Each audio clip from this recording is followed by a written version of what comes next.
আসন্ন দ্বাদশ জাতীয় সংসদ নির্বাচনে সিরাজগঞ্জ ৫ বেলকুচি চৌহালি আসনের সাংসদ আব্দুল মোমিন মণ্ডল তার সময়কালে নির্বাচনী জনসভায় গার্মেন্টস করব, স্টেডিয়াম করব বলে অনেক প্রতিশ্রুতি দিলেও কোনোটি বাস্তবায়ন করেননি।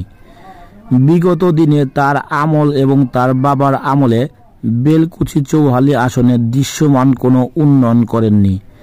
10 বছরে সিরাজগঞ্জ ৫ আসন উন্নয়নে পিছিয়ে গেছে। যেটুকু উন্নয়ন হয়েছে তা আমার আমলে হয়েছে। শুক্রবার 29 ডিসেম্বর বিকেলে বেলকুচি পৌর এলাকার শ্রীনগর নতুনপাড়া মডেল সরকারি প্রাথমিক বিদ্যালয়ে দ্বাদশ জাতীয় সংসদ নির্বাচনে স্বতন্ত্র প্রার্থী ঈগল প্রতীক সাবেক মন্ত্রী আব্দুল লতিফ বিশ্বাস তার নির্বাচনী জনসভায় প্রধান অতিথির বক্তব্যে তিনি এসব কথা বলেন। নির্বাচনী জনসভায় অত্র এলাকার বিভিন্ন স্থান থেকে ঈগল পাখির সমর্থকগণ মিছিল নিয়ে জনসভায় উপস্থিত হন। জনসভা স্থল স্বতন্ত্র প্রার্থীর সমর্থক দিয়ে মাঠ ভরে যায়।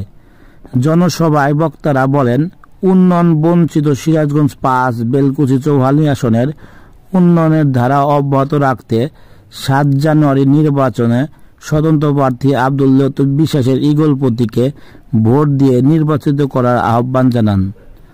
উক্ত নির্বাচনী জনসভায় বক্তব্য রাখেন বেলকুচি উপজেলা আওয়ামী লীগের সাধারণ সম্পাদক সাবেক মেয়র বেগম আসানুর বিশ্বাস, পৌর মেয়র সাজ্জাদুল হক রেজা, সাবেক উপজেলা আওয়ামী লীগের সহসভাপতি লুৎফর রহমান মাখন, উপজেলা আওয়ামী লীগের সাবেক সাংগঠনিক সম্পাদক ও সাবেক উপজেলা চেয়ারম্যান মোহাম্মদ আলী আকন্দ, পৌর আওয়ামী লীগের সভাপতি মির্জা শরীফুল ইসলাম, রাজাপুর ইউপি চেয়ারম্যান সোনিয়া ছবুর আকন্দ সহ গণ্যমান্য ব্যক্তিবর্গ প্রমুখ। সংবাদের আলো, ডেস্ক নিউজ।